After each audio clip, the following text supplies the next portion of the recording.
Welcome back, everyone, to the Ultimate Recruiter. Again, my name is Jerred, and I'm your host here at the Ultimate Recruiter. And today, I wanted to do a little video. I've put our first video out last week regarding just kind of more of what to expect from the Ultimate Recruiter. And I had a lot of feedback, people reaching out to me asking about some certain topics. One of the things that I like to share is maybe kind of more of my journey on the tools with regards to the tools that I use to get started into this particular business.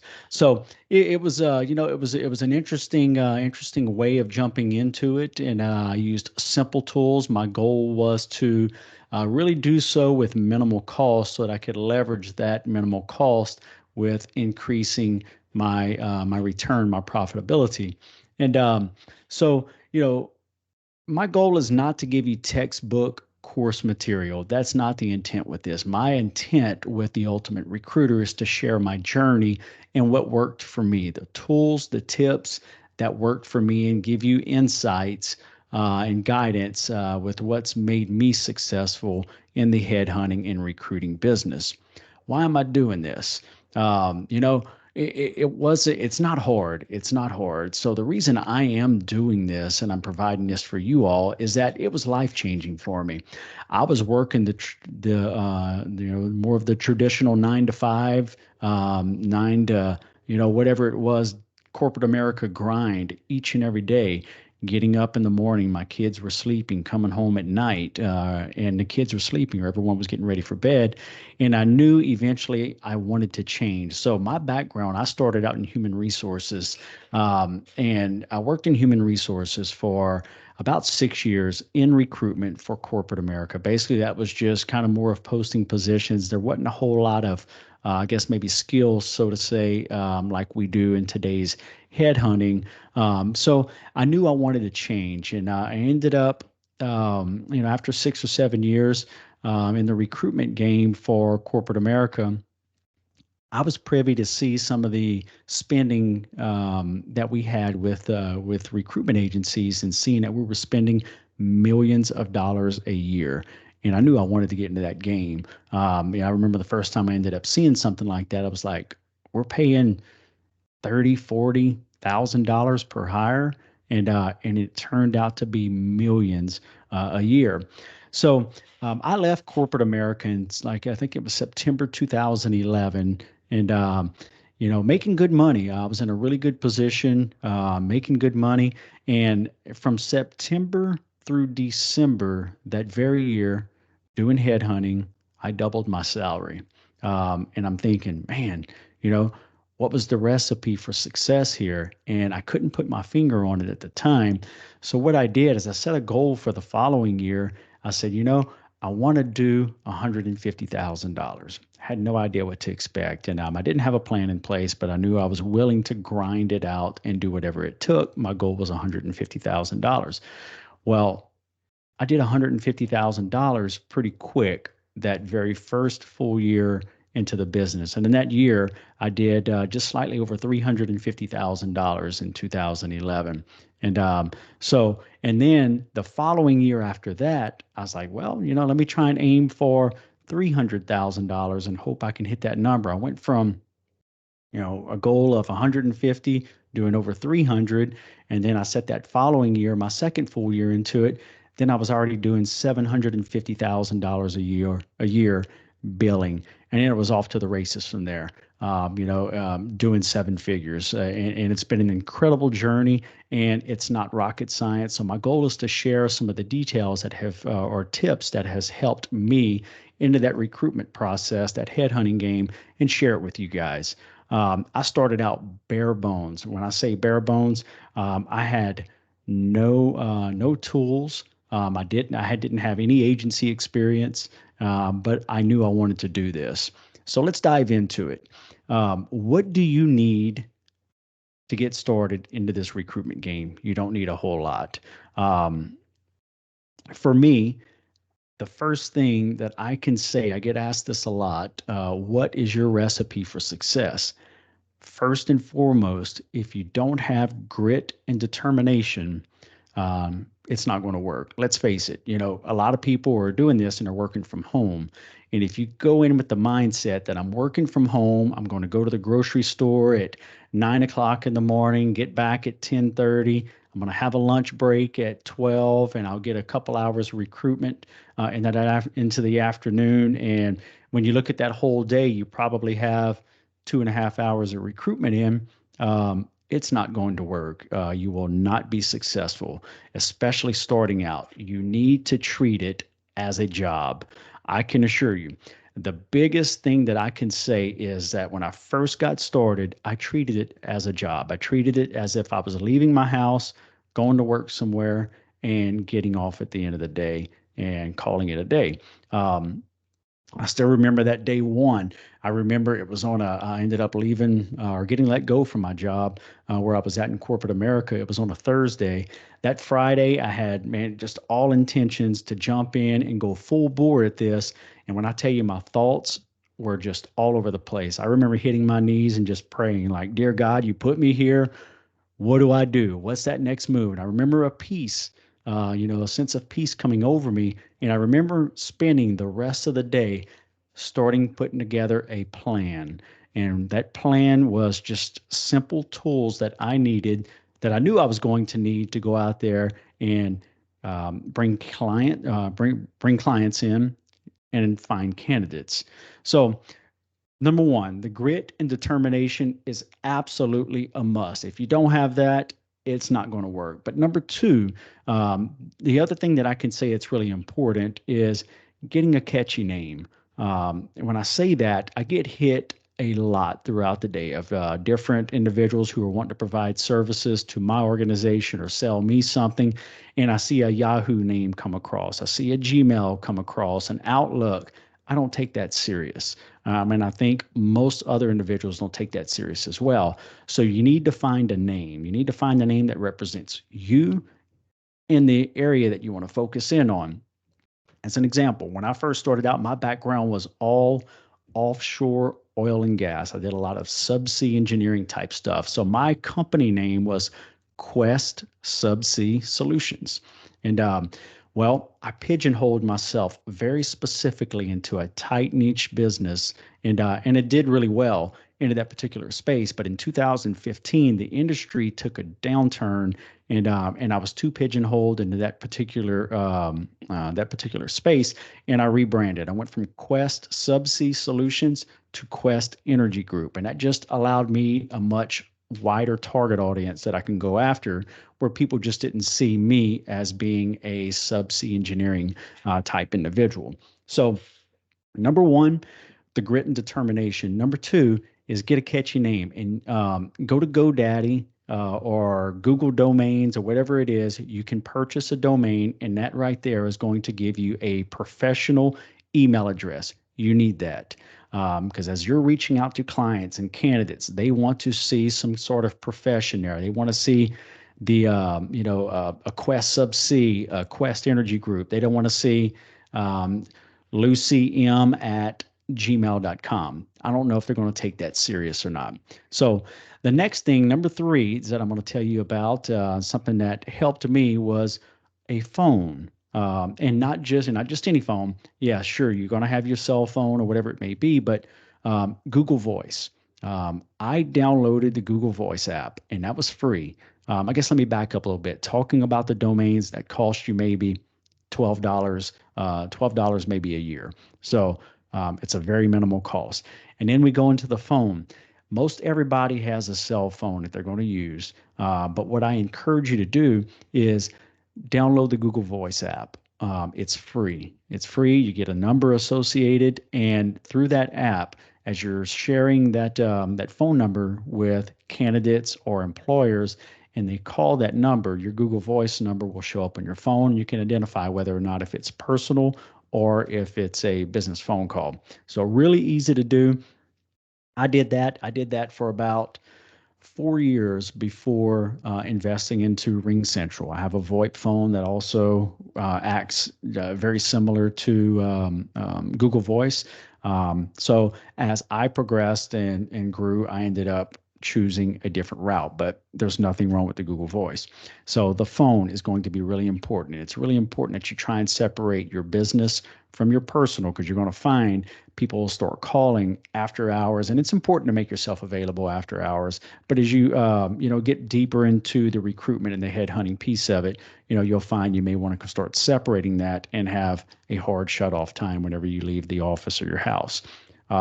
So next, I'll talk about is a computer. Most everyone has a laptop. I highly encourage you, if use whatever you have. If you have a desktop, that's perfectly fine. If you have a laptop, great. That was my personal choice, is to use a laptop. And what I did is I had monitors. I had my laptop, and that was a monitor that I always kept my email up on. And then I had two external monitors that I would use as well. And one would be more for Google Voice. I mean, I'm sorry, not Google Voice. One would be more for LinkedIn, and another one would be more for an what did I call it? Recruitment activity report, which I'll show you what that looks like here in a second. So with those three monitors, it allowed me to keep my email up on the screen. It allowed me to track my progress through Excel, which I'll talk about that here in a second. And it allowed me to use LinkedIn, and I'll mention that in a second as well. So get a laptop or a desktop, but I highly recommend use multiple monitors. That allows you to toggle back and forth between various workstations that you may be using, email, LinkedIn, whatever it may be. So that will help. Notepads is next. I go through a lot of them. I go through a lot of notepads, and you want to use notepads because when you're having conversation with a candidate, or you're having conversation with a potential client or an employer or whatever it may be, they do not want to hear clickety clack in the background. They don't want to hear the all the distraction, the noise in the background with the keyboards packing. Write down your notes, write down, and then transfer that into whatever system you're going to be using, whether it's Excel or a CRM or something like that. And we'll talk about that here in a second. But notepads are important, and find out what works out best for you from a structure standpoint and how you want to outline your day. Mine is nothing but, I'll show you right here. Pretty simple. It's messy. It's messy. It's just like, it's a bunch of scribble scrabble, but I'm able to record my notes and then turn around and input that into my CRM, my applicant tracking system, or I'm able to put that into Excel. So very important that you have your notepads. So another part of that is Excel. Microsoft Excel was my friend, still is to today. Microsoft Excel is what I used on a daily basis to track my progress with candidates, with employers, with interviews, so on and so forth. So I'll show you what I'm talking about here. I have some examples. Let me pull this up. Share.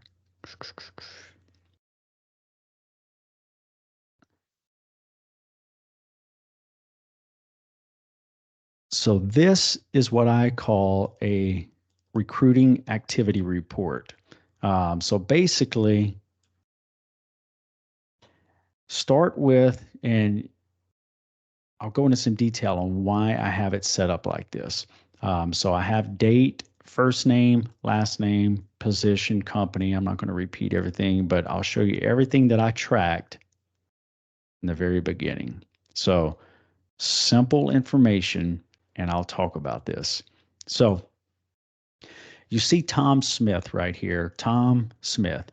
Always separate first name from last name, because you may remember someone down the road like, I remember this person's name. His name was Tom. I can't remember his last name.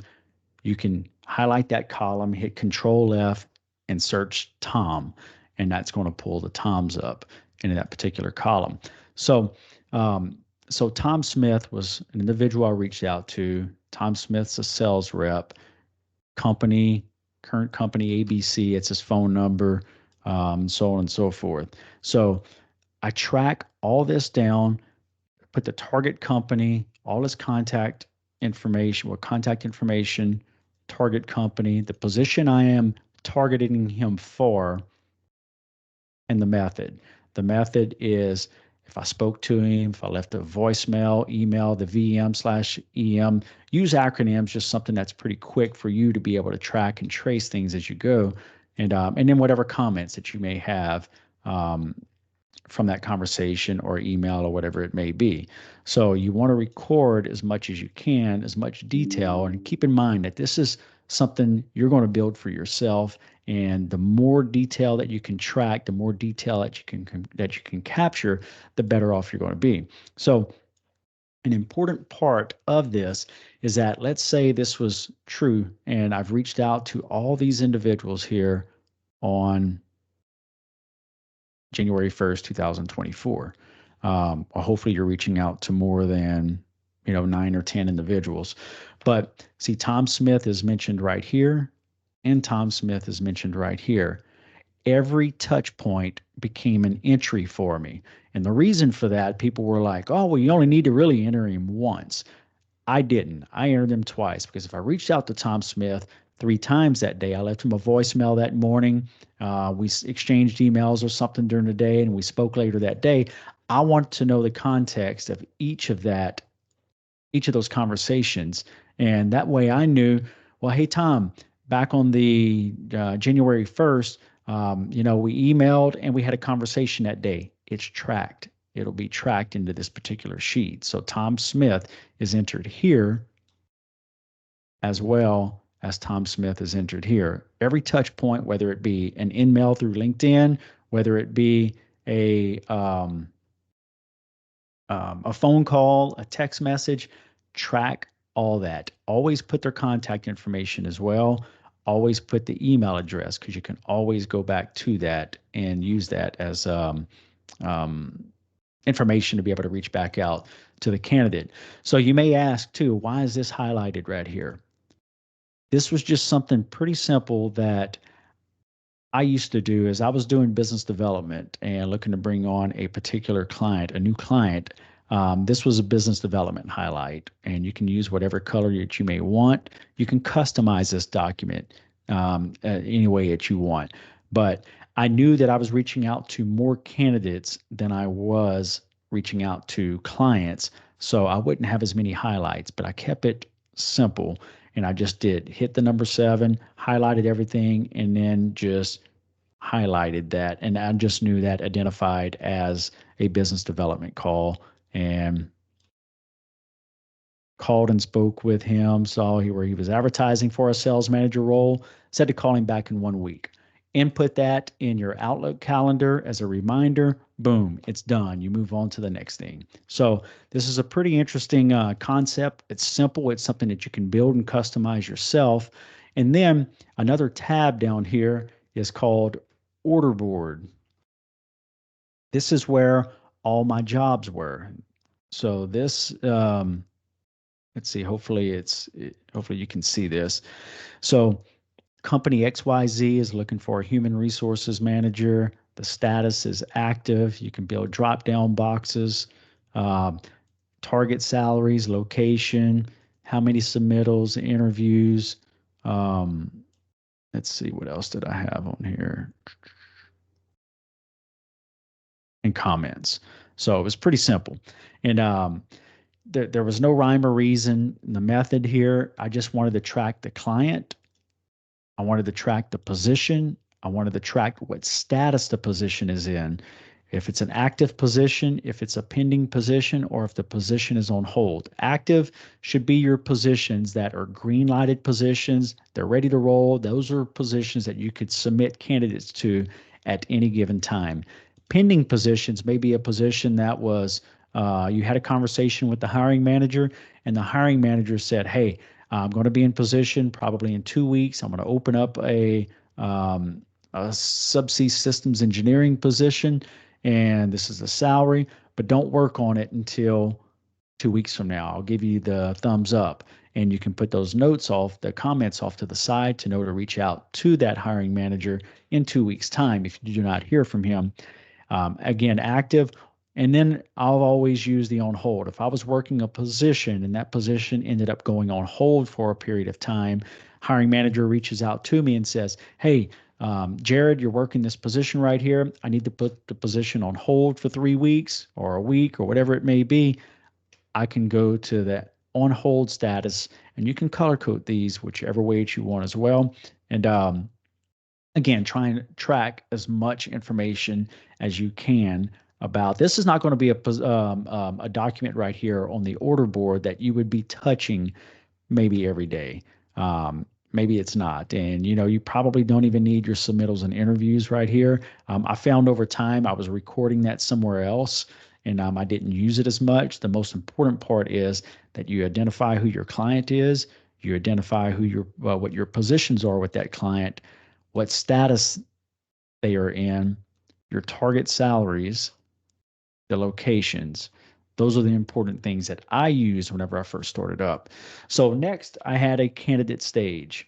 And as a candidate stage tab, this was where I was recording individuals after I submitted them into the client. So on January 1st, 2024, I was working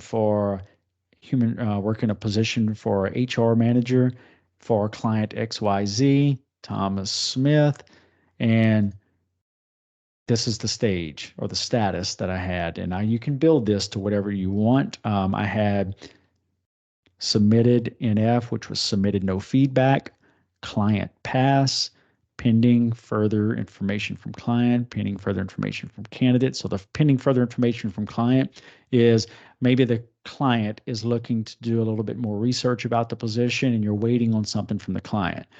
Pending further information from that should be right here, should be candidate, and I put quest, is that you're waiting maybe some information from the candidate. So there's a lot of different stages you can put whatever it may be that I found helpful for me. So you want to track the status, their interview date, offer date, start date, and comments.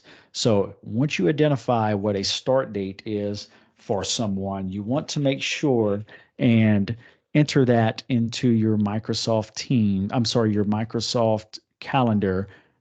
So that would be the point of invoice. At least it was for me. Whenever an individual would accept a position, I always invoiced day one of their start date. So simple document right here.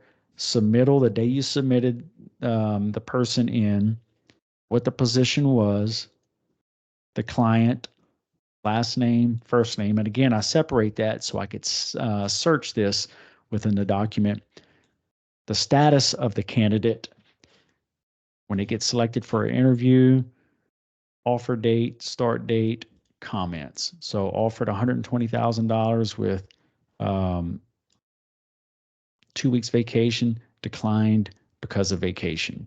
It was a situation that ended up happening to me at one point. And I remember, leaving that on there for a little bit. And then after a while, I moved on to something else. But this was, I used this on an annual basis. So this would be annual logs and then invoicing.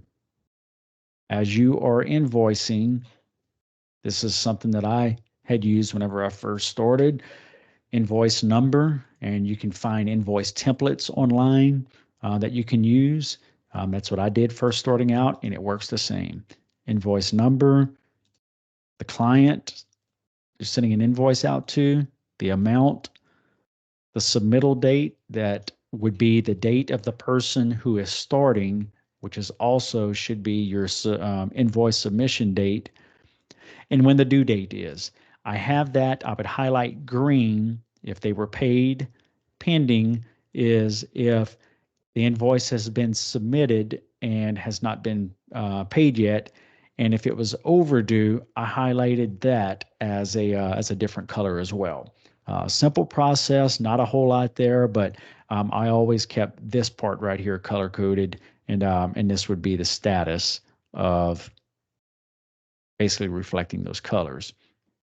So, really interesting, very simple Excel document right here. And again, kind of going back to the contact log, this is something that I always kept up on my screen all day, every day. As I'm on the phone with someone, I would hang up and I would go ahead and input their information in. And sometimes that would stretch out to 100 logs that particular day. And that's too how you can measure your progress and know how many people you're reaching out to. In this game, it's a volume game. You need to be reaching out to quite a few, especially starting up. I had a goal that I knew I needed to reach out to 70 people, 75 people, or whatever it was on a daily basis. And if I didn't hit that goal, I could see how many people I was going to be reaching out to. And if I didn't hit that goal, I knew I needed to do something better that following day. So interesting document right there, and I'm more than happy to share that document with you. So, and that was a document that actually worked out really well for me for many, many years. So that the notepad, and let me see, I built a little outline here. Something else I'm sorry, let me back up a little bit. Another thing, I mentioned LinkedIn. LinkedIn is going to be your go-to source, for headhunting. Without a doubt, it's going to be something that you use on a daily basis. If you're sourcing professional candidates, this is going to be your primary source for candidates and will be your main go-to pretty much on a daily basis. I always had LinkedIn up all day, every day. This is something I was working in and out of, and I would have multiple tabs up in the browser. So, and we'll get into a segment too that's going to really talk about LinkedIn and the Boolean searches that you can do to help identify these candidates. This is something that I use even till today. I have a screen that's up at all times with LinkedIn. So, use LinkedIn as your primary source of candidates. It's an incredible tool. And then another item that I always carried with me was an external hard drive. Nowadays, there's a lot of information that you can store in the cloud, whether it be OneDrive, Google Docs, or whatever it may be. And I encourage that. The thing is, with an external hard drive, it's what I used in the beginning, and there was a couple of lessons learned there. It was great just to plug in, tap into the external hard drive, and I didn't need a computer network, and I was able to look at some resumes or kind of dig into some processes and revamp some stuff. But now they make a lot of this cloud type stuff too, where you can do so without that as well. But one of the issues that I had with an external hard drive, it worked really well for me for multiple years, but I had this hard drive. I was out of town, woke up one morning, and I was needed to get an interview set up, and I knew I had the hard drive with this person's resume, so I plugged it in. Something happened, and the hard drive wasn't even working anymore. So what I had to do is I had to go in through my emails and figure this information out. Then I had to reach out to the client and say, hey, look, you have this person's resume. Something's going on with my hard drive. Do you mind reaching out to the candidate directly? At least through the cloud-based systems, it's something that you can tap into pretty much at any given time. And so you don't have to worry about the hard drives breaking down on you. So right now we've talked about the grit, the determination, get a catchy name, go get your domain name, get an email set up with that domain, phone, Google Voice, or a VoIP phone, or whatever it may be, whatever you're going to use. Some people even still today use their cell phones, and that's perfectly fine. It's a decision that you'll just need to make. A computer, I used a laptop, and I had multiple monitors, notepads. The Excel document is what I use to track my progress, to track my jobs, the whole process. And we just talked about LinkedIn, and we're going to have a specific segment specifically on LinkedIn on how I use it, and my counterpart uses it on a daily basis. We talked about the hard drive, and next you need a qualified job order, and we're going to get into some detail on that on another segment. But a qualified job order, what that is that's a job order that it's a valid job order where you could submit a candidate into. And starting out, I would encourage you don't need 5, 10, 15 different jobs to work. You need 1 or 2, maybe 3, but 1 or 2 really qualified jobs to work. That's going to allow you to stay focused on those 2 jobs, to learn your processes, learn your way, build some processes. And as you start to perfect those processes, then you can start adding more jobs into your arsenal there to start working. But I highly encourage, start small, figure the way of the lay of the land, figure your processes out, and then start making some phone calls. It's really important that you get on the phone and you have conversations with people. We're going to have a segment too on attracting clients. And that was a tough one for me. And I knew I had to reach out to a lot of different clients. Nobody knew me from anyone.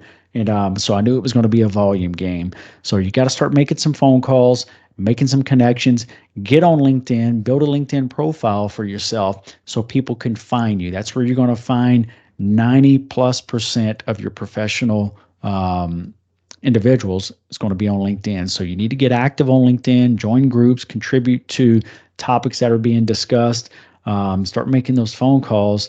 And you don't need to build a whole lot of processes. I speak to so many people who are just getting into headhunting and recruiting, and they're building these large interview sheets. They're building this, they're building that. I'm like, a lot of that stuff takes so much time. Don't worry about that. Scrabble the information down on the notepad, transfer it into the document, and then go on about your business.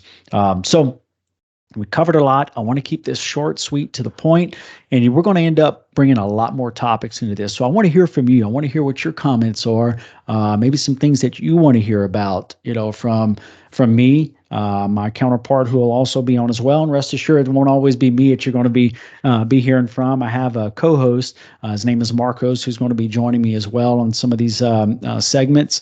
And so, yeah, we want to hear from you. What do you want to hear about? What do you want to know? And we're going to be glad to show you our way and what we do each and every day. So be sure and like and subscribe to our channel, The Ultimate Recruiter. You can find us on YouTube. You can find us on Spotify.